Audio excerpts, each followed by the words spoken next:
창세기 12장 1절에서 4절. 살아계신 하나님이 오늘도 우리에게 말씀하실 때에 믿음으로 또 사모함으로 잘 받는 저와 여러분 되기를 바랍니다. 제가 봉독하겠습니다. 여호와께서 아브라함에게 이르시되 너는 너의 고향과 친척과 아버지의 집을 떠나 내가 내게 보여줄 땅으로 가라. 내가 너로 큰 민족을 이루고 내게 복을 주어 내 이름을 창대하게 하리니 너는 복이 될지라. 너를 축복하는 자에게는 내가 복을 내리고 너를 저주하는 자에게는 내가 저주하리니 땅의 모든 족속이 너로 말미암아 복을 얻을 것이라 하신지라. 이에 아브라함이 여호와의 말씀을 따라갔고 롯도 그와 함께 갔으며 아브라함이 하란을 떠날 때에 75세였더라. 아멘. 읽으신 것처럼 오늘부터 아브라함의 이야기를 살펴보려고 합니다. 저는 오늘 본문을 보면서 좀 생뚱맞기는 해도 역사 시간에 배웠던 인천 상륙 작전이 떠올랐습니다. 1950년 6월 25일 이른 아침에 북한군의 남침으로 전쟁이 시작됐죠. 갑작스러운 상황이었기 때문에 우리나라는 손도 제대로 써보지 못하고 급격하게 이 적군들에게 밀리다가 분리하기만 했던 그런 전세가 역전되는데 그 시점이 바로 인천 상륙 작전이었습니다. 이와 비슷하게 창세기 11장까지의 내용을 정리해보면 어떻습니까? 하나님의 계획은 하나님의 형상으로 창조된 사람을 통해서 이 땅에 하나님의 나라를 세우시는 거였어요. 이 뜻과 계획이 얼마나 복되고 영광스러운가 하는 것은 에덴 동산을 통해서 우리가 엿볼 수 있죠.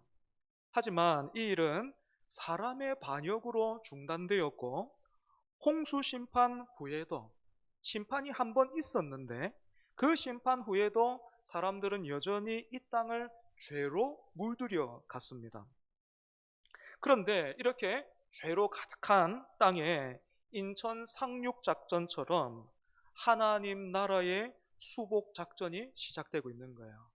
그 출발, 그 시작에 지금 누가 있습니까? 바로 아브라함이 있습니다.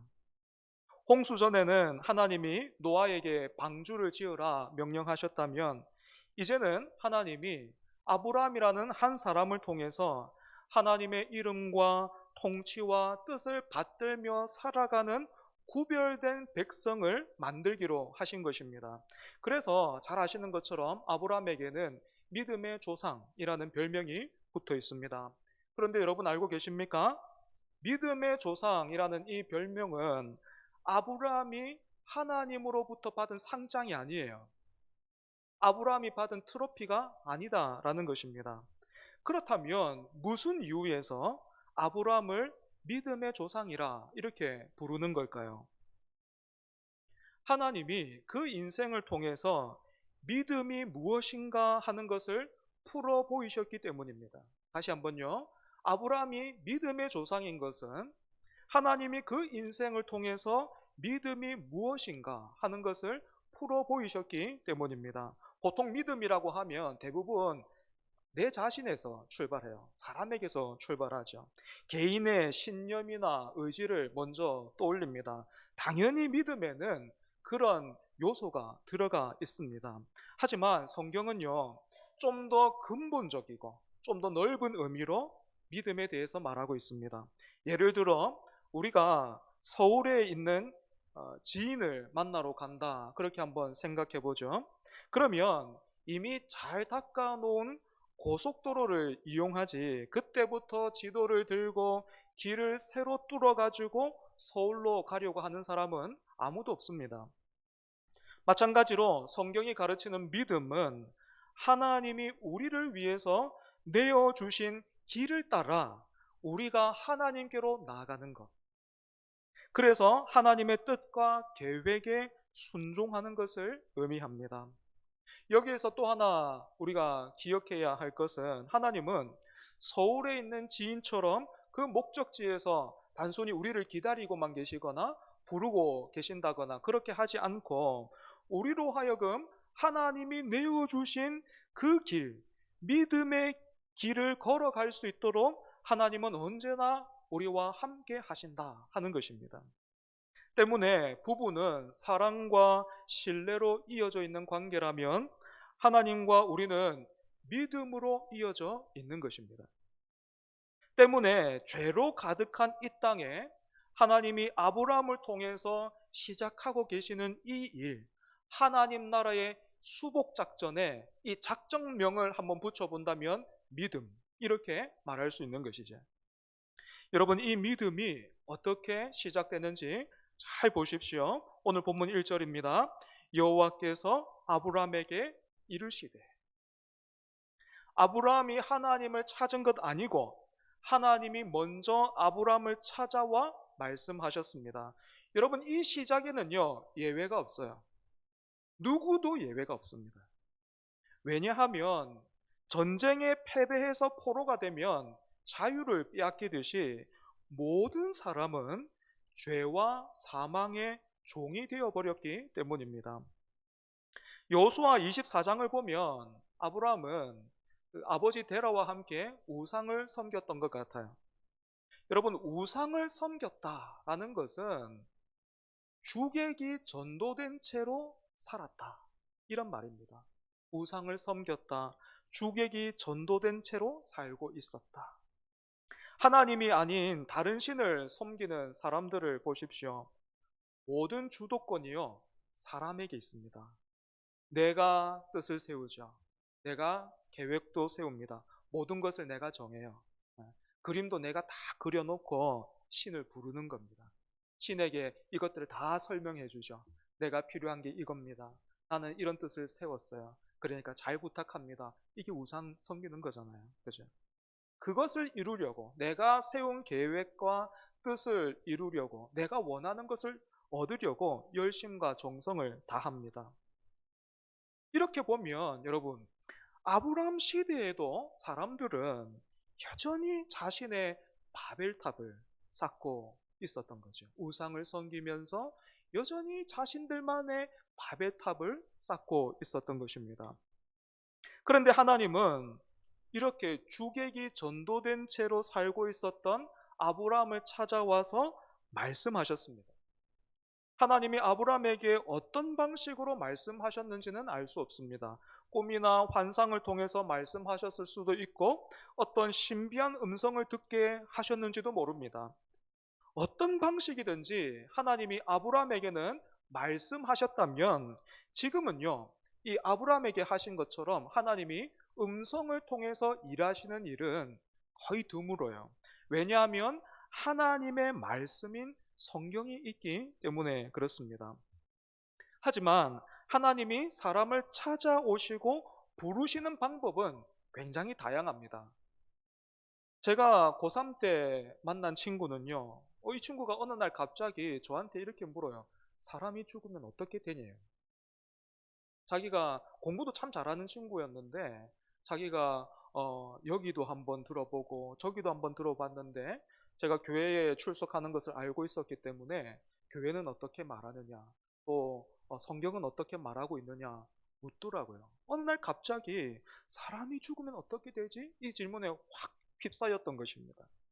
그러다가 저와 함께 교회에 처음으로 출석하게 됐는데 그때부터 지금까지 지금은 굉장히 충성스러운 교회의 일꾼이 돼 있어요. 또 어떤 사람은 어느 날 그 밤에 무심코 십자가 봤는데 그 십자가 불빛에 이끌려서 교회에 오기도 하고, 또 어떤 사람은 친구를 따라오거나 살면서 겪게 되는 다양한 어려움을 통해서 교회의 문을 두드리게 되지요. 이처럼 하나님이 우리를 부르시는 방법은요, 무궁무진하고 다양합니다. 하나님은 이렇게 다양한 방법으로 오늘 우리를 이 자리에 불러 모으신 거예요. 그러고는 아브라함에게 주셨던 말씀을 우리에게도 똑같이 주십니다. 너는 너의 고향과 친척과 아버지의 집을 떠나 내가 내게 보여줄 땅으로 가라. 하나님은 아브라함에게 너의 고향과 친척과 아버지의 집을 떠나라 라고 말씀하셨습니다. 고향과 친척과 아버지의 집, 아브라함에게는 어떤 의미였을까요? 그동안 아브라함이 어떤 사람인지를 말해주는 그런 것들이죠. 또 그동안 아브라함이 의지하던 것들입니다. 그런데 그 모든 것을 떠나 버리라는 말이에요. 그리고 내가 내게 보여줄 땅으로 가라 하신 것은 이제부터는 철저하게 하나님만 바라보고 의지하여 살라. 그런 삶을 시작하자라는 초청인 겁니다. 여러분, 이처럼 하나님 없이 살던 삶, 다시 말해서 내가 주인 되어 살던 삶, 그런 삶을 등지고 하나님만을 붙드는 삶을 시작하는 것, 이것이 바로 회개입니다. 회개. 그 삶을 살기로 결단하는 것이 바로 회개입니다. 때문에 한 사람이 회개할 때에 하나님의 나라가 그 사람 안에, 그리고 이 땅 가운데 임하게 되는 것이죠. 인천 상륙 작전처럼 하나님의 나라의 그 수복 작전이 우리 안에서 시작되는 것입니다. 그런 의미에서 여러분, 분명히 예수님을 구주로 영접했지만 6.25 전쟁 때 우리나라가 열세에 몰려 있었던 것처럼 어느새 우리 영혼이 코너에 몰려서 무기력하다거나 우리 교회의 은혜와 사랑이 식어지고 있다면 어떻게 해야 되겠습니까? 만약 그렇다면요, 다른 사람 볼 것 없이 우리는 우리 자신을 돌아보면서 회개해야 합니다. 특별히 연말을 맞아서 올 한해 얼마나 내가 내 자신을 부인하며 자기 십자가를 지고 주님을 따라왔는가 하는 것을 돌아보고, 교회적으로는 100주년을 앞두고 있는 이 시점에 우리 교회가 그동안 얼마나 복음의 방주로서 그리고 또 구조손으로서 사명을 잘 감당해 왔는지 그것을 점검하는 은혜가 있기를 바랍니다. 여러분, 이렇게 아브라함을 부르셔서 가라 하신 하나님이 또 어떤 말씀을 주십니까? 2절에서 3절을 보면 약속을 주고 계세요.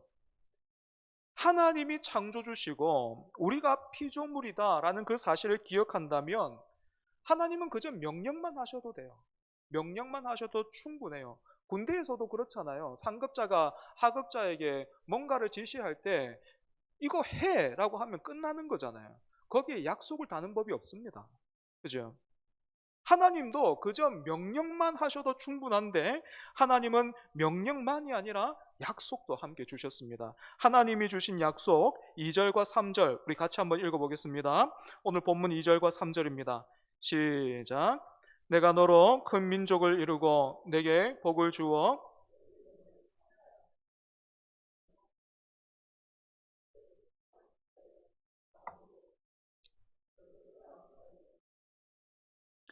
땅의 모든 족속이 너로 말미암아 복을 얻을 것이라 하신지라.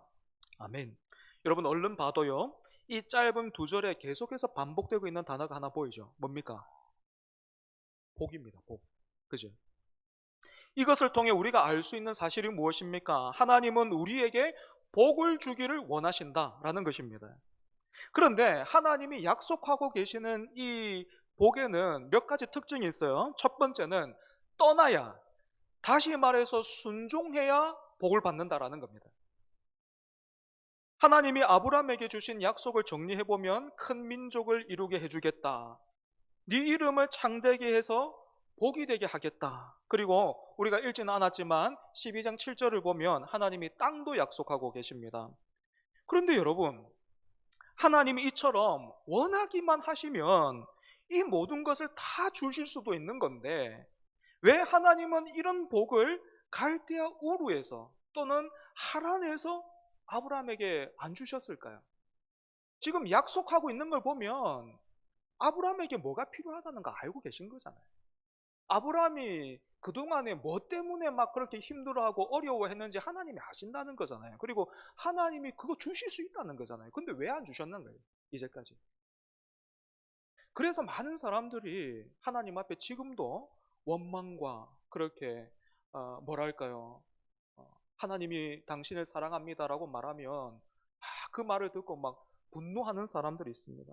하나님은 사랑의 하나님이시고 능력의 하나님이시라면서 말씀하시는 것을 보니까 그동안 내게 필요한 게 뭐고 내가 원하는 게 뭔지 다 알고 계시면서도 이제까지 그거 안 주셔놓고 지금 와서 혹시 놀리는 겁니까?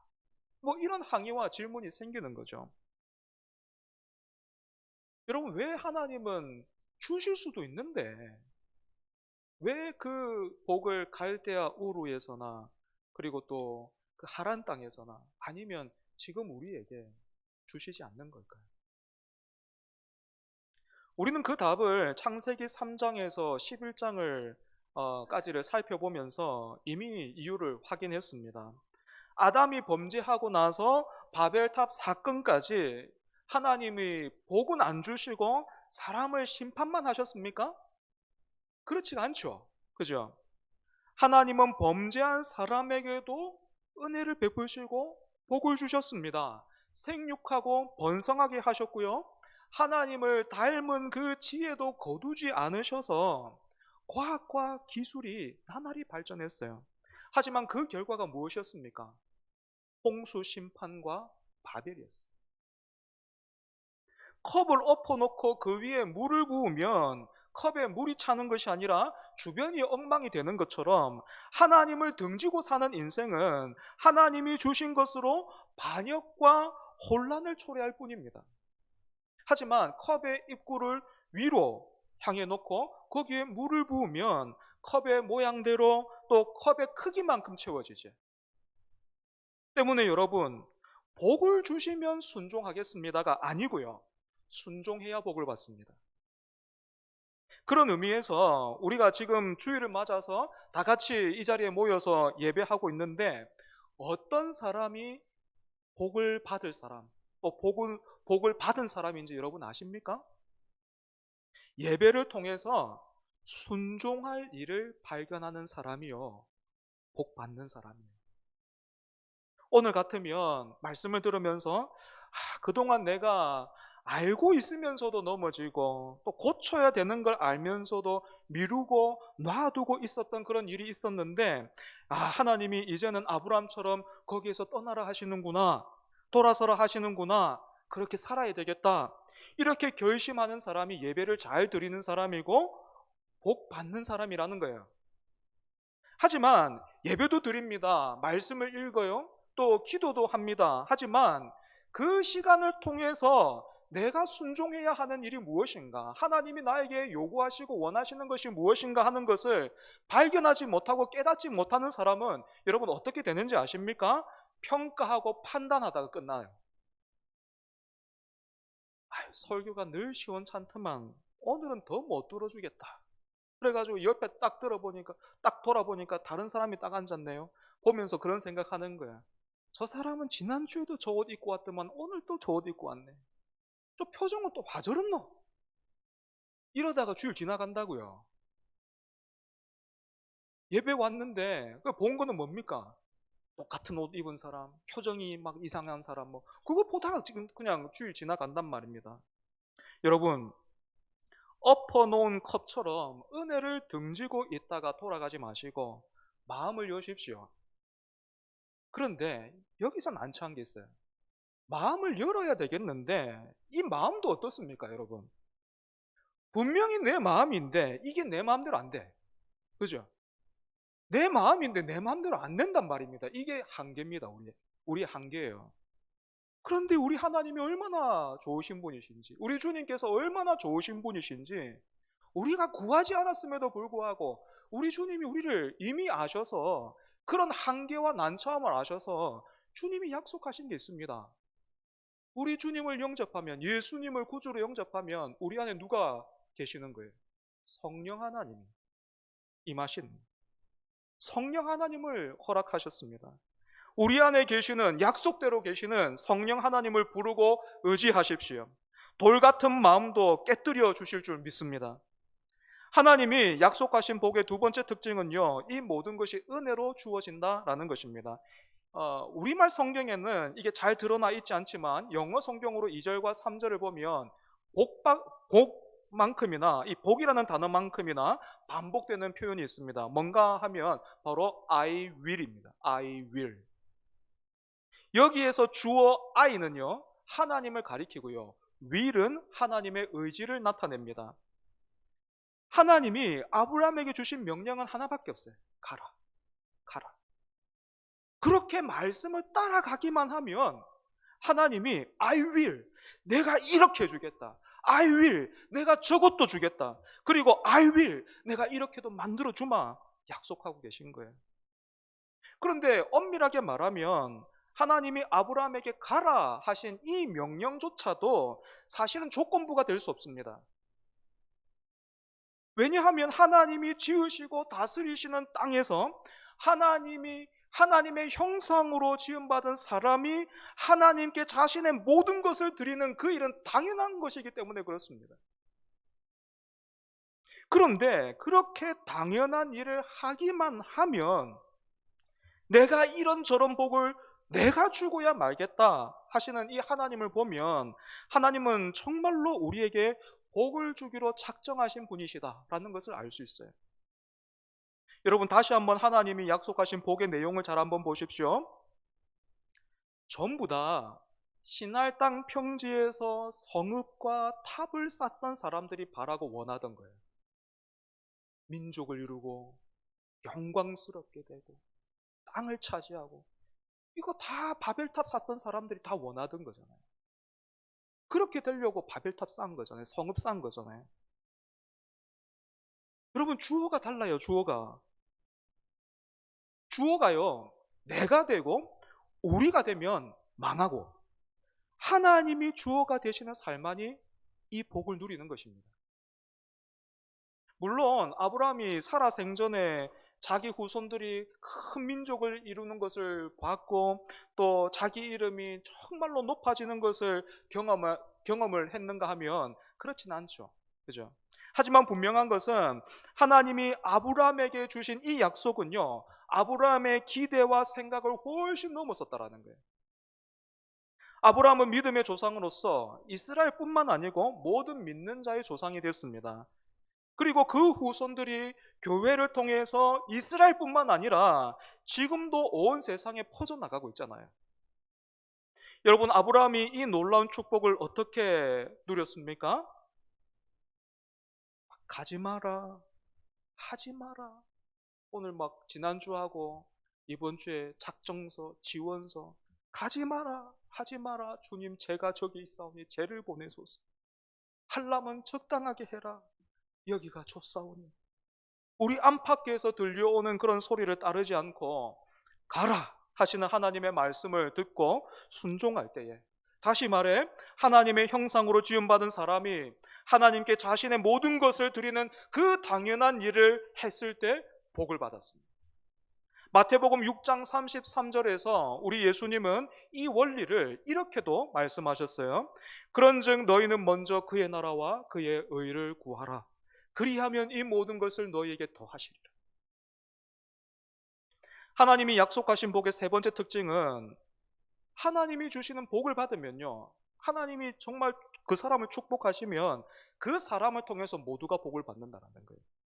다시 2절을 보면 하나님은 아브라함에게 너는 이런저런 복을 받아서 행복하게 잘 살아라 뭐 이렇게 말씀하시지 않고 너는 복이 될지라 이렇게 말씀하셨습니다. 뿐만 아니라 3절에서도 땅의 모든 족속이 아브라함으로 말미암아 복을 얻을 것이다 그렇게 말씀하셨습니다. 그래서 어떤 목사님은 이렇게 하나님이 주시는 복을 가리켜서 이렇게 표현하더라고요. 하나님이 주시는 복은 총알이 아니고 수류탄이다 이렇게 말씀하시더라고요. 굉장히 의미 있다고 생각합니다. 우리는 하나님이 주시는 복을요 종종 총알로 착각해요. 하나님이 총을 쏘는 것처럼 우리에게 복을 주신다 생각한다는 거예요. 무슨 말인가 하면 예배도 잘 참석하고 기도도 잘하고 또 이렇게 봉사도 열심히 하고 그렇게 하면 하나님 영광 받으십시오 이렇게 하면 하나님이 보시고 저 남다른데 저 좀 제법 잘하는데 너 복 받으라 빵야 이렇게 하면 복을 탁 받는 거야. 뭐 이렇게 뭐 4배 복 이렇게 탁 받는 거예요.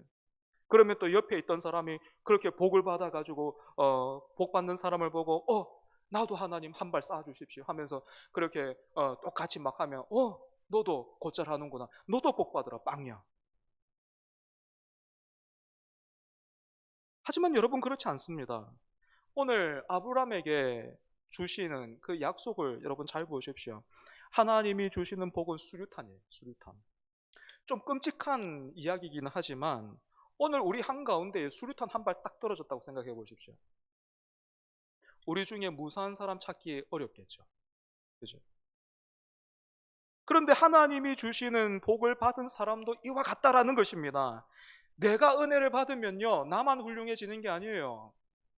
내가 예수 잘 믿으면요, 나만 그럴듯해지는 게 아닙니다. 내가 은혜를 받고 내가 예수님을 잘 믿으면 내 가까이 있는 사람, 내 곁에 있는 사람이 덕을 봐요. 반대로 내가 하나님과의 관계, 예수님과의 관계가 식어져 있으면 누가 고생하는 거예요?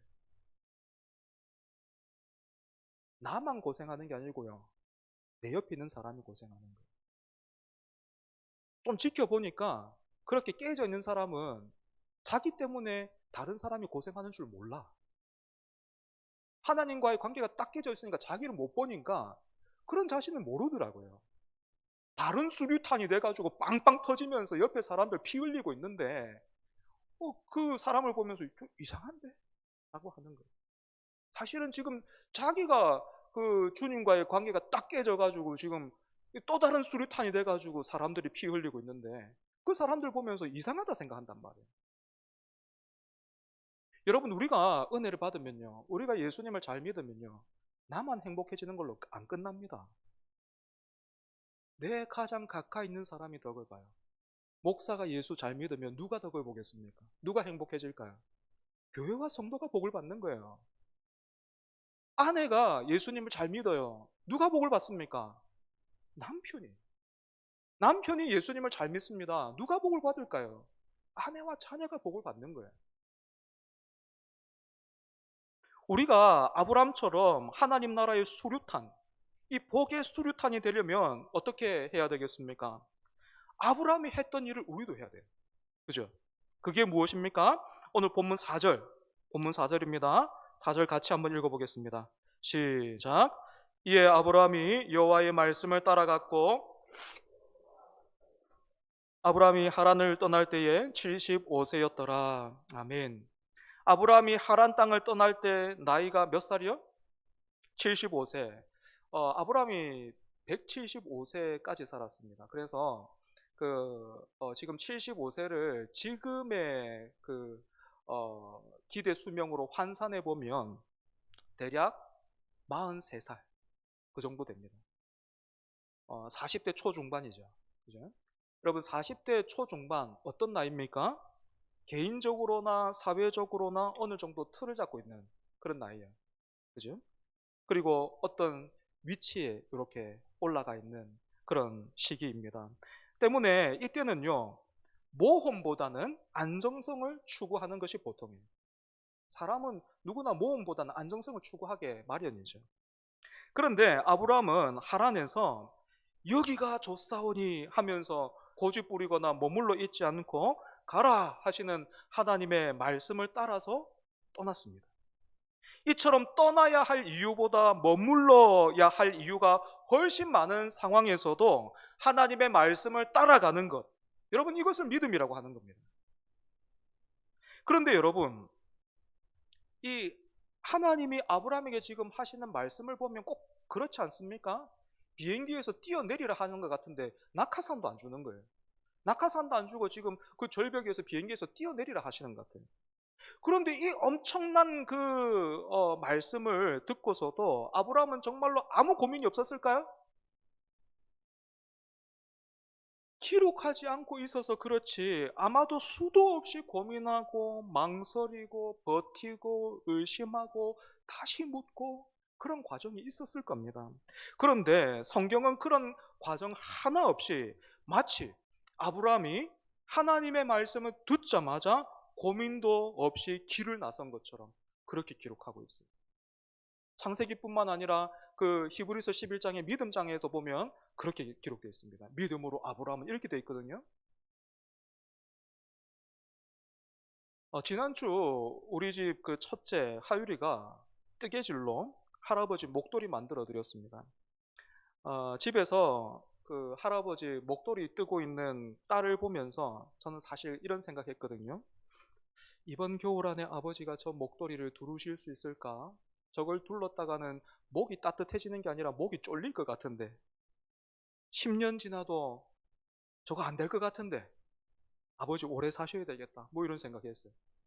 왜냐하면 옆에서 보고 있으니까요, 조금 뜨는 것 같다가 코가 나갔다, 뭐 앞뒤가 안 맞다, 뭐 폭이 뭐 앞에는 이만하면 뒤로 갈수록 좁아진다든지 넓어진다든지 뭐 그래가지고 뜨다가 풀었다가 뜨다가 풀었다가 몇 번이나 반복하는 거예요. 여러분, 그랬던 목도리가 제법 길어요. 뭐 제 양팔 길이 정도 될까요? 제법 긴데, 이만큼 되는데, 그 목도리 어떻게 완성됐는지 아십니까?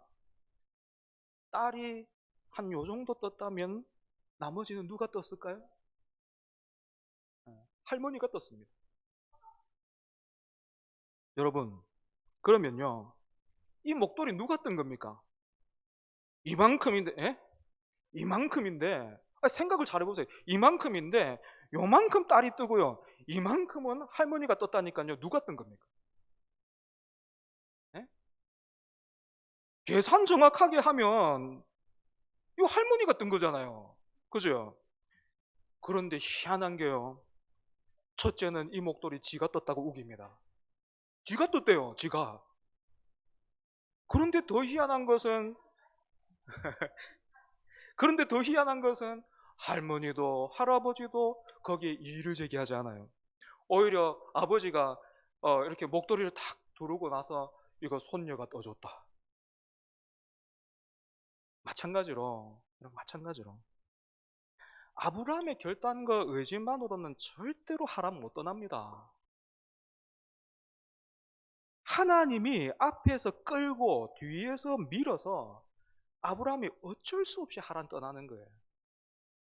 그럼에도 불구하고 하나님은 손주가 요만큼 그 뜬 목도리 두르고 이거 손주가 했다 하고 기뻐하는 것처럼, 그런 아브라함을 보시고, 사실은 하나님이 하시는 건데 어쩔 수 없이 그 땅을 탁 나와서 발 딛는 그 사람을 보고, 그 아브라함을 보면서 뭐라고 말하고 있는 거예요?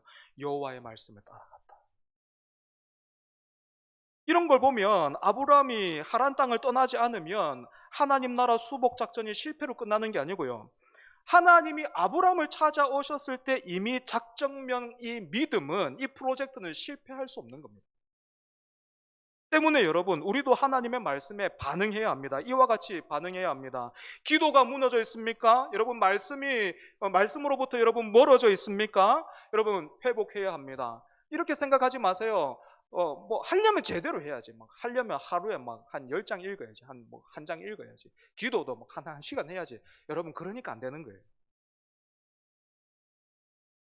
1분이라도, 한 절이라도 시작해요. 등을 등지고 있다가 방향만 바꾸세요. 그러면 하나님이 절대로 그렇게 말씀하시지 않습니다. 1분이 먹고 한 절이 먹고 그렇게 말씀하시지 않고, 믿음으로 결단했구나, 믿음으로 라고 말씀하실 거예요. 그러면서 은혜와 복을 주실 것입니다. 그렇게 주시는 것으로 내 안에서부터, 내 삶에서부터 하나님의 나라를 확장시켜 나갈 때 우리를 통해서도 하나님 나라의 수복 작전이 계속되는 거예요. 올 한 해를 마무리하면서 무엇을 붙들고 무엇을 놓아야 할지를 돌아보시기 바랍니다. 그리고 새해에는 더욱 담대하게 주님만을 따라가는 복의 통로 되기를 축복합니다. 기도하겠습니다. 죄로 물든 인생과 땅을 외면하지 않으시고 찾아와 붙드시고 새롭게 하시는 하나님, 아브라함을 통해 시작하신 일과 주신 약속이 거대한 강처럼 흘러 오늘 우리에게도 복이 되었습니다. 예배와 말씀과 기도의 자리에서 늘 순종할 일들을 깨달아 따라가게 해주시고, 예수 그리스도로 인하여 우리도 복의 근원으로 살게 하옵소서. 예수님 이름으로 기도합니다. 아멘.